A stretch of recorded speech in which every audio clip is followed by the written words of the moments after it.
Olá, sejam muito bem-vindos. Nós estamos iniciando mais um episódio do programa Empreenda Mais, programa semanal de empreendedorismo da TV Manaim. No episódio de hoje, nós falaremos sobre inteligência artificial e como usar de forma correta a inteligência artificial, especialmente nas empresas. Para esse episódio, nós continuamos aqui porque tivemos um episódio anterior e continuamos nesse episódio com o nosso convidado, Leonardo Carrareto, empresário, consultor, autor de livros, professor, palestrante e por aí vai, né, Léo? É importante falar isso. Seja muito bem-vindo mais uma vez. Muito obrigado mais uma vez, e é uma coisa que é muito inerente dessa era da informação que a gente está vivendo, que a gente não será mais uma coisa, assim como você também, Aníbal, você é advogado, empresário. Nessa atualidade, nesse mundo com mais acesso à informação, é muito mais fácil a gente obter, digamos assim, um grau de maestria, um grau de domínio sobre uma informação, um conhecimento, e ter mais de um título. Então, os estudos até falam, né, que os jovens que a gente está falando hoje, já falei isso para os jovens também, os jovens, eles terão mais de uma profissão ao longo da vida, eles podem fazer migração de carreira, né, a gente chama de estou migrando de carreira. Então, a gente ainda não, a gente faz tudo ao mesmo tempo agora, né, Aníbal? Tá tudo muito rápido, né, Léo? Tá tudo muito rápido. E a inteligência artificial, que é o nosso tema, só complica tudo isso. Só complica isso tudo. Verdade. Mas vamos lá. O nosso tema é usar de forma correta ou de forma certa a inteligência artificial. O que nós poderíamos falar sobre isso? Perfeito, porque a gente está falando mais intensamente desse tema desde novembro de 2022. Okay.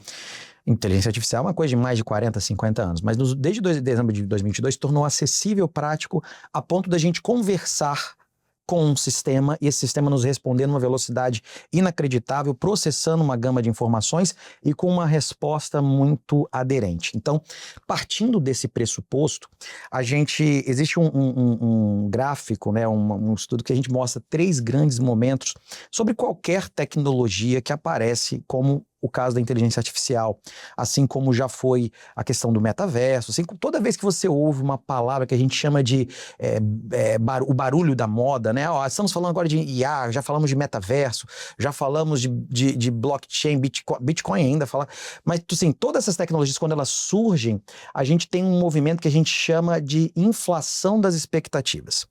Okay. Então, essa inflação das expectativas, a segunda etapa a gente chama de vale da desilusão, que é quando essas expectativas infladas, elas começam a dar lugar a uma decepção natural com toda e qualquer tecnologia.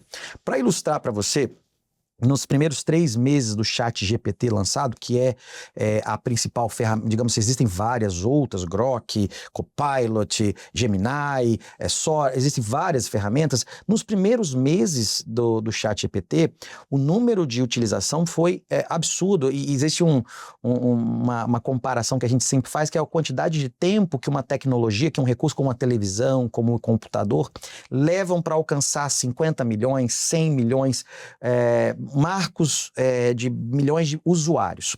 E o ChatGPT foi extraordinário, que ele bateu esse número em pouquíssimo tempo, foi o grande recordista hoje, mas logo em seguida a utilização pessoal teve uma queda muito drástica. Nós estamos falando de 2023, e aí começou... Seria assim, matar a curiosidade, agora não tem mais muita coisa para acrescentar. É isso. E aí isso vai dando lugar ao cenário das empresas. Então, hoje, assim, você abre a sua geladeira, tá saindo alguém te vendendo um curso de IA. É mais ou menos assim, você abre a sua geladeira, tem alguém, ei, IA, você tem que saber IA vai mudar a sua vida e tal.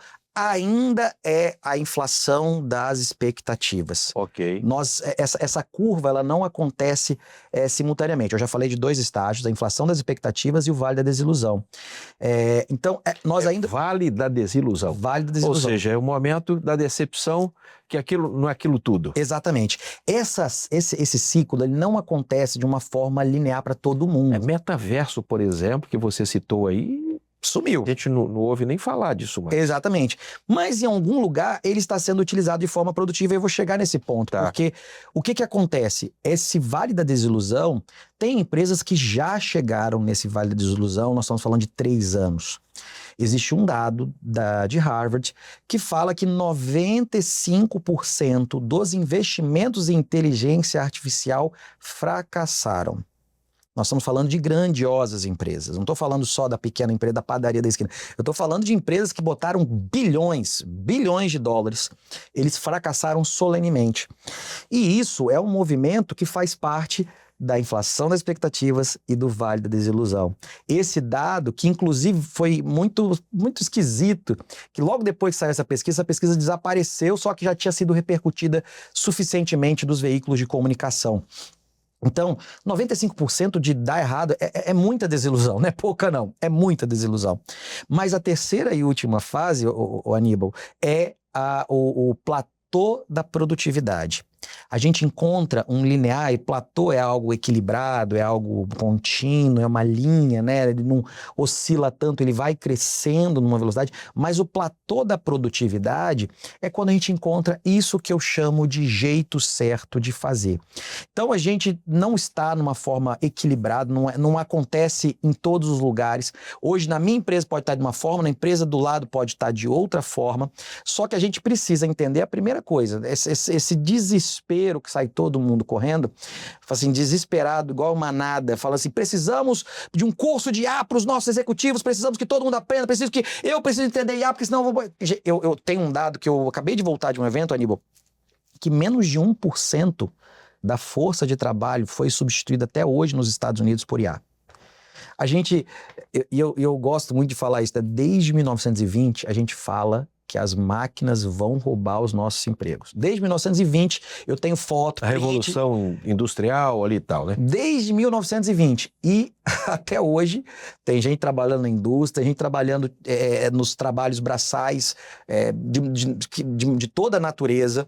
Então, a gente está falando... E aí nós podemos concluir que IA também não vai fazer essa substituição toda aí. Não vai, porque entra principalmente, o Aníbal, foi cunhado um termo chamado work slop. Work slop quer dizer o lixo do trabalho que é produzido pela IA.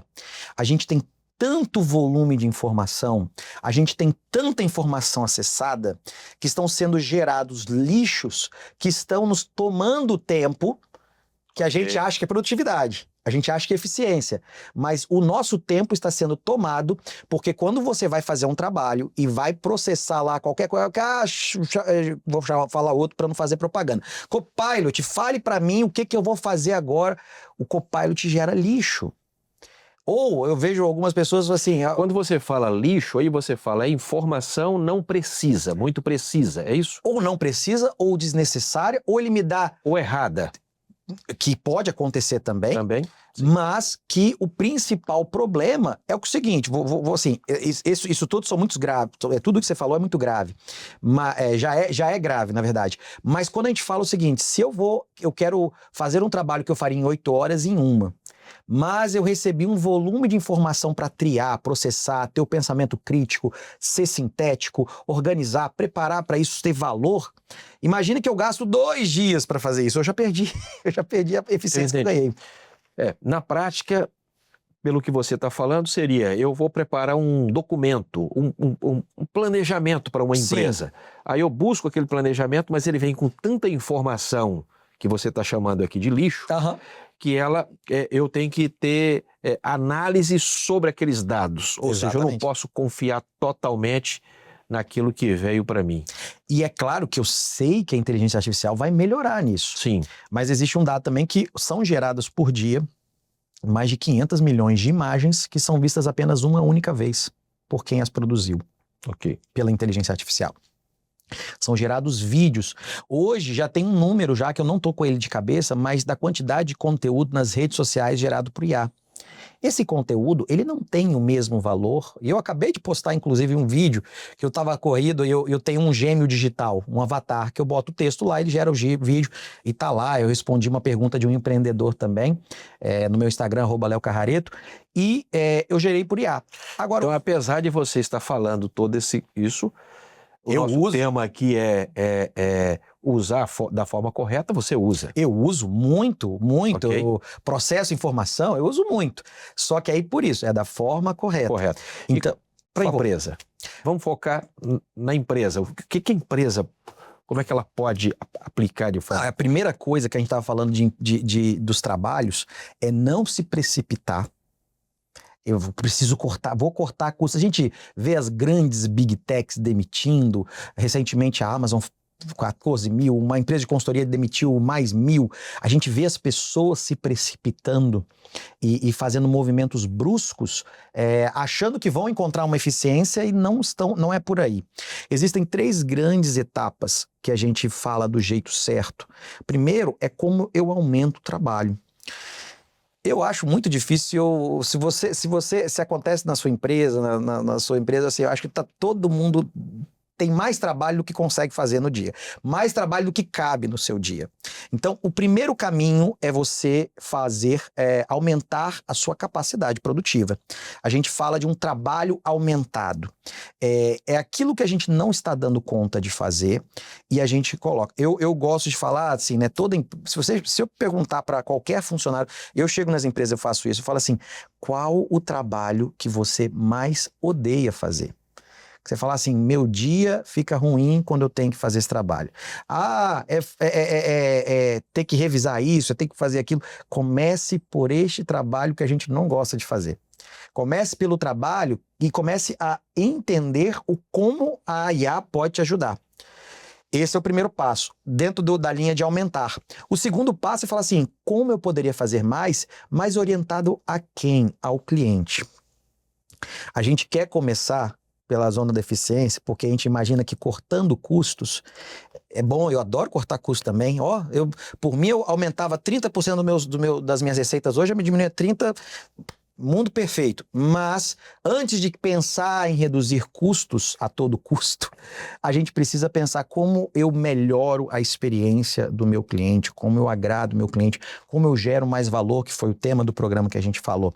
Então, esse aumentar o trabalho, que aumentar o trabalho não é aumentar a quantidade, mas aumentar a capacidade do trabalho. Isso. A segunda forma é você pensar em como você vai redesenhar o seu trabalho. Aí você começa a pensar na estrutura da empresa, nos cargos, nas funções. Nós estamos falando sempre, você sempre lembra que a gente fala para pequenos empresários também, que é a grande maioria, mais 5 milhões de empreendedores no Brasil. A gente fala muito desse função, porque às vezes eu tenho uma função que eu não preciso desta função, não quer dizer que eu preciso dessa pessoa, desse custo. Eu não preciso mais deste trabalho. Um exemplo para tornar prático, né, são os primeiros níveis de atendimento. Quando eu falo primeiro nível, é um cuidado que a gente precisa ter, porque na cabeça de alguns empreendedores de cara automatizar e sistematizar todo o atendimento. Eu tive uma experiência, há 4 anos atrás, eu tive uma experiência incrível com uma empresa, uma prestadora de serviço, uma Big Tech, e eu fui atendido por um ser humano e eu fiquei muito impactado e eu me tornei cliente fiel dessa empresa. 4 anos mais tarde, eu consegui falar com alguém para um problema que não estava previsto naquele menu que fala assim, para falar com compras, dicas, eu não consegui falar com um ser humano em menos de 40 minutos. E era um problema que eu só poderia ser resolvido por um ser humano. Em 4 anos, eu considero que essa empresa perdeu muito pela automatização. Okay. Então, o pensamento que o empreendedor, que quer usar a inteligência artificial de forma certa, é orientar ao cliente para que ele não coloque ali um chat no WhatsApp que vai atender. Ele precisa fazer o primeiro nível, ele precisa fazer triagem, ele precisa responder as perguntas certas. Então, por isso é muito importante a gente não sair desesperado e colocando qualquer coisa de qualquer forma, porque eu, particularmente, eu tive a minha expectativa, né, e imagino que o telespectador também, muito arranhada com essa empresa. A imagem dessa empresa, ela não vai ser recuperada, no meu ponto de vista, comigo, na minha experiência como consumidor. Eu estou aberto agora a experimentar outras empresas, a trocar minha prestação de serviço, porque tentaram me empurrar um sistema totalmente automatizado, vítima, obviamente, de um uso inadequado de IA. Entendi. Então, depois Então, o atendimento aí pode ficar enfadonho, pode ficar perguntas desnecessárias incluídas, ou seja, não tem a inteligência humana, sensível ao outro ser humano, né? Exatamente. Você colocou... E quando a gente fala de aumentar a capacidade do trabalho, essa visão de eficiência a todo custo, né? A gente tem sido muito falado que a palavra do ano no mundo dos negócios em 2026, isso para um instituto de pesquisa chamado Gartner, é o crescimento eficiente. Os líderes não vão abrir mão, os líderes de empresas de todo tamanho, pequenas, médias e grandes, não vão abrir mão de crescer, mas não vão abrir mão de foco e eficiência na hora de fazer isso. Então é como se eu falasse, né? Eu quero aumentar esses 30% que eu quero aumentar de receita, diminuindo 30% do custo, sem fazer nenhum grande investimento. É mais ou menos isso, que é um cenário extremamente complexo do mundo dos negócios, mas o pequeno empreendedor pode tirar essa lição disso aí, de pensar o seguinte: eu nunca posso desbalancear a visão de crescimento, e crescimento eu não estou falando só de faturamento, eu estou falando de qualidade, de percepção. É uma linha tênue que a gente chama de ambidestria. Eu preciso construir o hoje e entregar o hoje muito bem enquanto eu construo o novo, o futuro. A ambidestria está relacionada aí ao operacional e à inovação, né? Exatamente. Caminhando. E que pode ser, e que é uma forma de enxergar um negócio de forma sustentável, pensando, eu preciso fazer alguma coisa melhor hoje, mas eu preciso também entregar um valor no futuro. Que é isso que a gente está falando, dessa percepção. Você acredita, então, e é difícil responder ou mensurar isso que eu pensei aqui para te perguntar, mas empresas que atendem usando pessoas podem ganhar clientes que quem estava só com a tecnologia perdeu aí? Você acabou de citar um exemplo E muito, da empresa. E já ajudei companhias com isso, com essa visão. Já cheguei a falar, olha, não vai ser... a gente não vai, não são 2000 anos de civilização moderna que a gente vai jogar fora, né? Dessa camada de relacionamento, o olho no olho, o atendimento, o entendimento do problema. Quando a gente fala das competências do futuro, que são coisas extremamente... São competências humanas, são habilidades humanas, a gente vai continuar falando de pensamento crítico, a gente vai falar de resolução de problemas, de capacidade de aprender. O ser humano sempre vai estar em evidência, não vai... esse dado que eu trouxe de 1% dos empregos mostra que seremos, mas não seremos os mesmos, como não fomos os mesmos há 100 anos atrás. Por exemplo, você colocar uma pessoa idosa num atendimento desse deve ser uma coisa pesada para ele, né? De não estar acostumado com a tecnologia, querer ouvir a pessoa. Eu até, Léo, assim, observo que o atendimento ao idoso, por exemplo, que nós estamos falando aqui, às vezes a pessoa tem que estar muito mais preparada, seja num caixa de um supermercado, qualquer lugar, porque o idoso ele quer interagir, ele quer conversar, ele quer contar às vezes até uma história ali naquele pouco tempo que ele tem de atendimento, e a tecnologia vai frustrá-lo, né? Vamos colocar o grande exemplo dos caixas autônomos, né, dentro dos supermercados, que eles ainda hoje, cada dia mais, se tem que ter um esforço de alguém lá na fila. Você vai pagar com cartão, as pessoas estão tendo que gerar um convencimento e uma experiência positiva para que as pessoas possam aderir. Mas vamos combinar? A gente quer comodidade. Sim. Eu vou te falar, eu quero passar minha compra? Eu não quero, não. Se você me perguntar, eu não quero. Eu quero que alguém passe enquanto eu estou olhando meu celular, enquanto eu estou segurando minha filha que está correndo pelo supermercado inteiro. Eu não quero passar a minha compra lá. Mas se tiver que passar, se for mais rápido, eu passo. Então, é um equilíbrio entre conveniência e relevância. E também clientes que vão preferir uma coisa ou outra, né? Às vezes eu não quero dar bom dia pra pessoa, tá tudo certo, às vezes eu tô chateado, tô preocupado com alguma coisa, eu quero lá, quero resolver um problema, quero ir embora. Tem loja, e principalmente, é muito interessante que eu fiz uma viagem internacional e a gente vê as grandes lojas americanas, dos Estados Unidos, né? A quantidade de brasileiro que foge do caixa para não ter que falar nada em inglês é absurda. Então, olha só, num contexto diferente as pessoas topam esse caixa. Já num outro contexto, eles não topam. Só um último ponto, Aníbal, que eu acho que esse ponto, essa questão que a gente falou de relevância e conveniência traz muito do jeito certo de é a questão dos dados. Porque várias empresas já estão encontrando dados ultra sigilosos seus abertos. Se você faz o teste. Principalmente além de.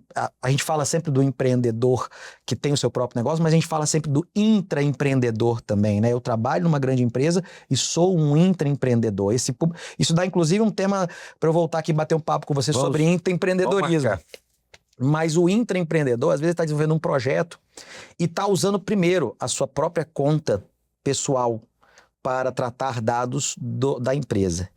Isso é um risco que alguns CEOs estão descobrindo nos últimos 6 meses de uma proporção estratosférica, de risco de quebrar as regras da LGPD, da lei. Tudo, proteção dado de cliente. Né? Eu não estou falando de um caso específico, porque isso já foi notório em algumas matérias, mas a questão de privacidade de dados ou de segurança de dados, tudo que você coloca ali, de uma conta principalmente gratuita ou que não tenha as devidas políticas. A gente ficou famoso o ChatGPT, o Grok e tal, mas isso são os Large Models, Language Models, LLMs. As empresas estão investindo nas suas próprias, que a gente chama de Small Language Models, os seus próprios restritos que funcionam dentro das suas bases. Mas por quê? Porque essa questão do jeito certo da IA, isso traz um risco sem precedentes. Isso traz riscos estratégicos, riscos legais. Então, dentro da camada do IA do jeito certo, existe